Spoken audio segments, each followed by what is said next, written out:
I think it's a possible turning point or triggering point for more intensive international action. Whether that will culminate in some sort of international intervention remains to be seen. But I think what we can see is that the UN peacefire clearly is not working in the sense it was intended. Kofi Annan, we know, is going to Syria next week. And I think that what we could see is concerted pressure now on Assad's regime. The United States, Britain and France were very quick to condemn what's happened in the strongest possible terms, the British calling for an urgent meeting of the UN Security Council. The unknown quantity at this point, though, would be Russia and China. What do you think is going to happen there? Well, the Russians and the Chinese haven't so far reacted publicly to what's happening, but there have been interesting sound. What the Russians did say about a month ago was they expected President Assad to fully comply with the Kofi Annan six-point plan. Remember, the Russians played a big part in negotiating this UN supervised peace monitoring group going into Syria. Now, from the Russian point of view, they may feel badly let down by the Assad regime. They may take the view that the regime is not taking seriously enough the need to comply. There are some tough choices now for the Chinese and the Russians.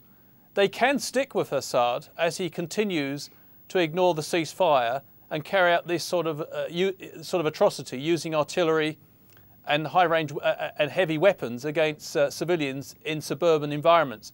But the Russians and the Chinese could be deeply embarrassed globally if they continue to align themselves with this regime, which is clearly now acting in a way which is completely consistent to the ceasefire they signed up to. I mean, the ceasefire, the truce has been a bit of a joke from the beginning, though, hasn't it? Well, violence did go down a little bit when it was first introduced on the 12th of April, but you're quite right. In the last few weeks, it's risen to the pre-ceasefire levels. So we have almost a ceasefire now in Syria has sort of fictional status. Clearly, the role of the monitoring group has become, I think, almost untenable, other than confirming the sheer horror and the scale of the fighting that's going on the ground. So one of the interesting things, and horrific things really, is that the government is suggesting that it's al-Qaeda-backed terrorist groups that are behind this latest massacre, and of course the rebels are blaming the government. What does the evidence suggest really in this? Well, let's be quite clear on this. From the very beginning, that's over close to 15 months ago now, the government insisted that opposition, the Assad government insisted the opposition was being supported by foreign terrorists and involved foreign terrorists, and claimed there were elements of al-Qaeda involved. What we do know, in addition, is that a month ago there was a horrific suicide bombing attack which killed 55 people, which were largely members of the Syrian regime or people working for it. And it is quite possible that al-Qaeda has now got a foothold because of the ongoing conflict, or it's virtually a civil war actually. So in a sense, I think there is deep concerns in the Western world that al-Qaeda has taken full advantage of the chaos and the conflict which the Assad government has played a big part in unleashing. And I think one of the things that may be high on the agenda in the UN Security Council, particularly in the American mind, they need to bring this conflict to an end quickly, because otherwise al-Qaeda could deepen its role, just as al-Qaeda took advantage of Iraq when the Americans went and invaded that country in 2003. Yeah, there's some who are certainly concerned about what happens if the Assad regime falls, aren't there? What are those concerns? The concerns will be that if it was a rapid collapse, that there may be some sort of chaotic situation and perhaps Islamist government emerging.